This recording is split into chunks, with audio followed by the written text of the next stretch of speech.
अतुल्य लोकतंत्र में आपका स्वागत है। मैं हूं दीपक शर्मा।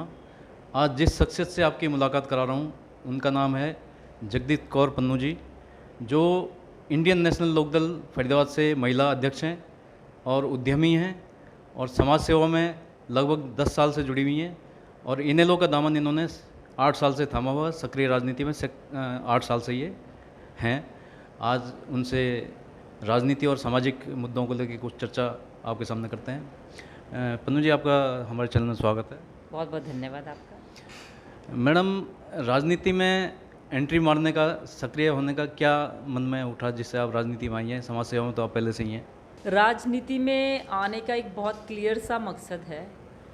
NIT 86 जवाहर कॉलोनी का ही मेरा जन्म है और जब से पैदा हुए हैं एक ही चीज़ नोट की है, बचपन से लेके आज तक, पानी नहीं आ रहा, सीवरेज ओवरफ्लो हो रहा है, सड़कें नहीं हैं।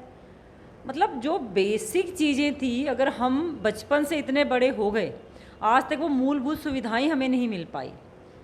तो एक दिन भाई ने ही अचानक कहा कि बेटा कब तक आप इन चीज़ों को रोते रहोगे, तो आपको खुद आना चाहिए बढ़कर आगे राजनीति में और इससे सुधार करने की कोशिश करनी चाहिए। तो वो पहला दिन था मेरा जब सोचा कि दूसरों से तो बहुत कह लिया, अब हम लोग खुद कोशिश करेंगे कि हम इसमें बदलाव कैसे ला सकते हैं।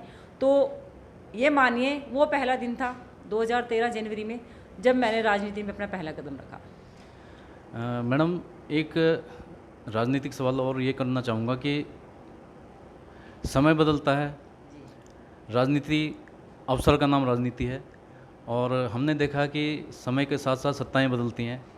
हरियाणा में भी सत्ता बदल चुकी है, आपकी पार्टी में से ही एक पार्टी निकली है, वो सत्ता के साथ जुड़ी हुई है। लोग बदल जाते हैं, पाला बदल देते हैं, सत्ता बदलते हैं। आप एक पार्टी से लॉयल हैं, उसी पार्टी से जुड़ी हुई हैं, इसके पीछे क्या राज है? देखिए, सत्ता, आपकी बात बिल्कुल सही है, लोग बदल जाते हैं और बहुत तेज़ी से गिरगिट की तरह रंग बदलते हैं। शायद इसीलिए नेताओं को दूसरा नाम गिरगिट का दे दिया है। पर मैंने जैसे आपसे पहले कहा, मैं यहाँ पे अपने विधानसभा, अपने NIT 86 को बदलने के लिए आई हूँ, अपने आप को नहीं। तो मेरा मकसद वही है और कहते हैं कि अगर आप लगातार किसी काम को करने में अपना संघर्ष कायम रखते हैं तो सफलता ज़रूर मिलती है। INLD के लिए आपने सही कहा, एक पार्टी और बनी है और ऐसा पहली INLD के साथ नहीं है, और पार्टी के साथ भी हो चुका है। पर मैं लॉयल पार्टी के साथ ही रहूँगी क्योंकि मेरा मकसद ये है कि अगर लोग मुझे पसंद करेंगे, पार्टी चाहे कोई भी हो, तो लोग आपको ज़रूर चुनेंगे। अगर आपको पता हो, पिछली बार इसी विधानसभा से नगेंद्र जी भी इसी पार्टी के थे, उनको लोगों ने चुना उनके व्यवहार के कारण। तो मेरी भी सोच ऐसी ही है कि अगर लोगों को लगता होगा कि ये कुछ करवा सकती है, ये बदलाव ला सकती है, तो मैं डेफिनेटली लोगों के दिलों में रहना चाहती हूँ ताकि मैं जो करने का ठान कर आई हूँ वो कर सकती हूँ। तो पार्टी आपकी हमेशा सेकंड चीज़ होती है, पहला आपका अपना व्यक्तित्व होता है कि लोग आपको पसंद करते हैं या नहीं। उपचुनाव है बड़ौदा में, हरियाणा में, क्या लगता है आपका कैंडिडेट को लेके क्या आपका? देखिए, इस बार हम बहुत पॉजिटिव हैं। जिन लोग बार बार हमें एग्जाम्पल देते हैं, पर उस टाइम जो एग्जाम्पल देते हैं, मुझे ये कहना चाहूँगी, वो समय था जब एकदम बिल्कुल आपका जब घाव ताज़ा होता है ना, वो बहुत दर्द करता है, बहुत पीड़ा देता है। तो वही सेम इनेलो के साथ था। पर अब वो घाव भर चुका है और लोगों को भी पता लग गया है कि अगर उन्होंने JJP को या BJP को चुना, आज किसानों की हालत क्या है हरियाणा के अंदर। हरियाणा में आज 80% किसान है और किसानों की हालत क्या है ये किसी से भी छुपी नहीं हुई है। तो वो लोग जाग गए हैं कि BJP और JJP ने उन्हें हमें धोखा दिया है, इसीलिए इस बार इनेलो एक अच्छा वजूद कायम करेगी बड़ौदा के अंदर और दोबारा से जो हम लोगों ने खोया है उसको पाने की शुरुआत हो चुकी है हमारी। सरकार ने एक नारा दिया था और हरियाणा में बड़ा ज़ोर शोर से वो नारा चला था, बेटी बचाओ बेटी पढ़ाओ का नारा। इस नारे से आप कितना इत्तेफाक रखती हैं और क्या लगता है आपको कि मतलब जो महिलाओं के साथ जो भी हो रहा है देश में और प्रदेश में, उसको लेकर आप क्या संदेश देना चाहेंगे? दीपक जी, मैं खुद एक महिला हूँ और खुल के कहना चाहूँगी कि उन्होंने जो नारा दिया था ना, बेटी बचाओ, वो बिल्कुल सही नारा दिया था। क्योंकि आज सच में आज भेड़िए खुलेआम सड़कों पे घूम रहे हैं, सरकार ने अपनी नाकामयाबी को, कहते हैं ना, वो बेसिक वो स्लोगन दिया था, पर कहीं ना कहीं वो उनकी नाकामयाबी थी। उन्होंने पहले ही बता दिया था कि हम आपकी बेटियों को सेफ नहीं कर सकते हैं, ये आपको अपना ड्यूटी खुद निभाना पड़ेगा, अपनी बेटियों को बचाना पड़ेगा ऐसे दरिंदों से। तो वो तो उन्होंने सही कहा काफ़ी हद तक कि बेटियों को बचाओ।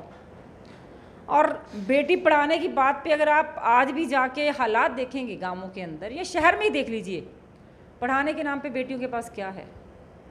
आज अगर आप किसी भी अच्छे स्कूल में जाकर, जो बेटियां फ़ीस नहीं दे सकती हैं, अभी भी मेरा 2-3 स्कूल में जाना हुआ, उन्होंने क्लियर कट मना कर दिया, हम फ़ीस माफ़ नहीं कर सकते। मैंने कहा गवर्नमेंट तो नारा दे रही है बेटी पढ़ाओ। पढ़ाओ का मतलब, अगर आपके स्कूल में इतने स्टूडेंट्स हैं तो क्या कुछ बेटियाँ फ्री नहीं पढ़ सकती? कहते जिन्होंने नारा दिया है उन्हें बोलो कि वो खुद उन बेटियों को पढ़ाने का इंतज़ाम करें। कुछ बातें अगर हम कहते हैं तो उन्हें करना भी चाहिए। इस सरकार ने इस नारे को पॉपुलर करने के लिए जितना पैसा खर्च किया, मेरा ये मानना है अगर सच्चाई में इतना पैसा बेटियों को बचाने या पढ़ाने के लिए खर्च करते तो आज बेटियों की स्थिति बहुत बेहतर होती। अभी जो आपके सामने यूपी के अंदर हुआ है, ऐसे कांड कुछ हैं क्योंकि वो रेयर टू रेयर केसेस हैं जो जनता के सामने आते हैं, बट अदरवाइज हर रोज़ पता नहीं अनगिनत बेटियों के साथ रेप हो रहे हैं। वो उजागर भी नहीं होते हैं, लोग डर के मारे कह भी नहीं सकते हैं। तो हम लोगों का प्रयास था, सरकार तो पता नहीं कुछ करेगी नहीं करेगी। मैं तो हर समाज सेवी संस्था से कहना चाहूँगी कि अगर आप सच में बेटियों को बचाना चाहते हैं तो हमारा पहला प्रयास जो हमने अभी एक शुरुआत करने की कोशिश की है कि स्कूलों में नहीं तो हम कुछ जगहों को खरीदेंगे या रेंट पे लेंगे, बेटियों को सेल्फ डिफेंस सिखाएंगे। सेल्फ डिफेंस में हम उनको लठ लेना सिखाना चालू करने वाले हैं, क्योंकि वो एक ऐसा साधारण सा है कि जो आपको कहीं पे भी कहीं ईजिली मिल जाता है और वो अपने आप को बचा सकती हैं। ये तो सेल्फ डिफेंस की बात है। आपने बोला कि हम इसके लिए कैंप लगाएंगे बेटियों के लिए स्कूल कॉलेज में जा कर के, लेकिन मैं ये समझता हूँ कि ये सामाजिक बुराई है। कहीं ना कहीं सामाजिक हमारा कहीं ना कहीं विकृति है, इसको सुधारने की कोशिश होनी चाहिए। उसके लिए कुछ पार्टी का कोई एजेंडा हो या आपका अपना सामाजिक एजेंडा हो। देखिए, हम लोगों ने पहले शुरुआत की थी, बात आ गई, लोग कह देते हैं जो अपने आप को बहुत समझदार मानते हैं कि लड़कियां कपड़े ऐसे पहनती हैं। मैं कह रही हूँ ये उनकी मानसिकता ही गंदी है। अगर आप बेटी को समझाना चाहते हैं तो सबसे पहले अपने बेटे को समझाइए ना। अगर आप अपने बेटे पे ये क्वेश्चन रखेंगे कि बेटा कहाँ हो, कब आओगे, और दूसरी बात अगर ये सिखाएंगे कि बेटा अगर घर में जो बैठी है वो तेरी बेटी, तेरी बहन, तब सेफ है, अगर राह चलती बेटी को तुम खुद उस नज़र से नहीं देखोगे। हम बेटियों पे तो अंकुश लगाते हैं, बेटों पे नहीं लगाते हैं। अगर बेटा ये माँ को आके बोलता है माँ वो मेरी गर्लफ्रेंड है, उससे मुझे शादी करनी, तो माँ खुश होती है ना कि हाँ हाँ बेटा कोई नहीं कोई नहीं कोई नहीं। अगर वो माँ ये कैसे भूल जाती है, वो महिला ये कैसे भूल जाती है, वो पिता कैसे भूल जाता है कि वो भी तो किसी की बेटी है, वो भी किसी का मान सम्मान है। अगर हम अपने बेटे को सबसे पहले ये संस्कार देना शुरू करें तो शायद बहुत हद तक ये चीज़ें कंट्रोल में आ सकती हैं। और नंबर 2, हमारी कहीं ना कहीं हमारा पुलिस महकमा भी इसमें इन्वॉल्व है। अभी कुछ दिन पहले मैं खुद लगातार कहती रही कि आप शाम को कभी रोज़ गार्डन जाइए, जो बस स्टैंड के सामने, वहाँ शाम को इतने आवारा लड़के होते हैं कि लड़कियों का ट्रैक पे चलना भी मुश्किल है। मैंने वहाँ पीसीआर से बोला, वो बोला मैम जब तक ऊपर से परमिशन नहीं आएगी हम नहीं कर सकते, आप उन्हें कॉल कीजिए। मैंने उन्हें कॉल किया, कह रहे मैम ऐसा है ये शक्ति वालों का काम है, दुर्गा शक्ति वालों का। मैंने दुर्गा शक्ति वालों को बोला, उन्होंने बोला मैम हमारी ड्यूटी यहाँ पे नहीं है।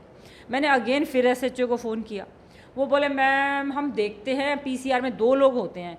मैंने कहा सर अगर एक दिन हफ्ते में वो गश्त लगा दे आधा घंटा भी ट्रैक पे, तो वो जो आवारा लड़के हैं वो वहाँ नहीं घूमेंगे, कि उनको ये पता पुलिस कभी भी आ सकती है।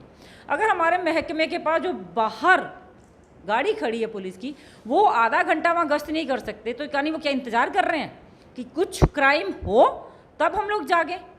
सर आप क्राइम होने का वेट ही क्यों कर रहे हो? उससे पहले इतना टाइट क्यों नहीं होते? दूसरा संशोधन करना पड़ेगा हमें लॉ के अंदर। अगर ऐसे रेयर टू रेयर केसेस हैं, आप अर्बन कंट्रीज़ के अंदर देखिए वहाँ कितने टाइट हैं। हमारे यहाँ हमने फास्ट ट्रैक चलाने के बाद भी क्या हुआ, 7 साल बाद उस बच्ची को न्याय मिला। वो भी तब मिला जब लगातार बहुत सारी सामाजिक संस्थाओं ने जोर डाला। तो ऐसा क्यों नहीं हो सकता कि अगर ऐसे केसेस के अंदर आप ऐसी सज़ा दें कि उन लोगों को, उन दरिंदों को डर हो कि अगर हम गलत करेंगे तो ऐसी सज़ा मिलेगी। और कहते हैं डर बहुत सुधार करता है चीज़ों के अंदर। जहाँ पे ये क्राइम रेशियो कम है वहाँ लोगों के मन में डर है, तो वो डर कहीं ना कहीं ऐसे दरिंदों के मन में हमें डालना होगा, तभी हम इसके ऊपर अंकुश लगा सकते हैं। बहुत अच्छा। पन्नू जी, आप वैसे तो महिला की पूरे ज़िले के अध्यक्ष हैं, लेकिन आप जिस विधानसभा में रहती हैं वो विधानसभा फरीदाबाद NIT 86 है। NIT 86 विधानसभा में वर्तमान जो विधायक हैं उनके कार्य से कितने खुश हैं और क्या कितने विकास कार्य यहाँ हुए हैं आपके क्षेत्र में? दीपक जी, जब जनता ने, हम तो ये कहेंगे जिसे जनता ने चुन लिया वो राजा हो गया उस जगह का। और जैसा राजा होगा ना, कभी कहते हैं धीरे धीरे प्रजा भी वैसी बन जाती है। लोगों ने शर्मा जी को चुना, नीरज शर्मा जी को, कि पंडित शिवचरण लाल जी के काम को देखते हुए कि उस परिवार ने बहुत अच्छा कार्य किया है, शायद ये भी करेंगे।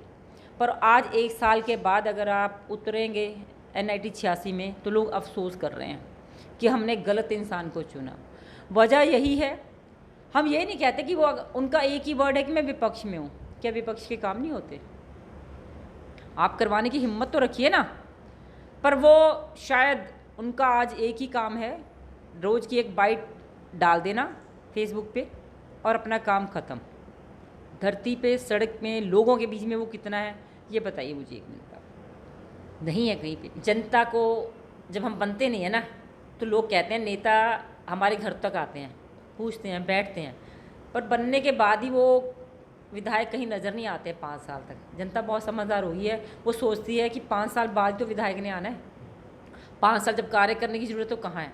आज सेम नीरज शर्मा जी के साथ है, वो कहाँ पे हैं? सब लोगों ने कई बार रिक्वेस्ट कर ली, अगर आप NIT 86 जाते हैं, जवाहर कॉलोनी, प्रगति कॉलोनी, इस साइड 3 रोड्स हैं हमारे जाने के लिए। तीनों की इतनी जर्जर हालत है कि आप वहाँ से निकल भी नहीं पाते हैं। और उन सड़कों की वजह से आज हमारा जो पोल्यूशन लेवल है फरीदाबाद का, आप चेक कीजिए, बहुत हाई है। क्योंकि जब गाड़ियाँ चलती है धूल सिर तक आती है आपके। सड़कें तो हैं ही नहीं वहाँ नाम के लिए भी। अगर आप बहुत बड़े काम नहीं कर सकते, एटलीस्ट एक सड़क बनवाने का कार्य तो आप कर सकते हैं। पर अफसोस वो उसमें भी नाकामयाब है। उनको फुर्सत ही नहीं है। जैसे उनके नाम से है, कुछ धर्म के ठेकेदारों को मेरी बात बहुत बुरी लगेगी कि पंडित जी, तो शायद इस बार जनता के साथ धोखा हो गया है। उन्होंने सच में ही पंडित जी को ही चुन लिया है, जिनका कार्य है कथा करना और भजन कीर्तन करना। विधायक तो वहाँ है ही नहीं। अब जनता और अगले 4 साल तक ढूंढेगी हमने विधायक को चुना या किसी मंदिर के पंडित जी को चुना। धन्यवाद। तो ये थी इनेलो की फरीदाबाद की महिला अध्यक्ष जगदीश कौर पन्नू जी, जिन्होंने अपनी बात बड़ी ईमानदारी और बेबाकी से हमारे सामने रखी। धन्यवाद। मैं अतुल्य लोकतंत्र दीपक शर्मा। खबरों की विस्तार से जानकारी के लिए सब्सक्राइब करें हमारा चैनल और क्लिक करें बेल आइकन पर, ताकि कोई भी खबर आपसे अछूती ना रह सके।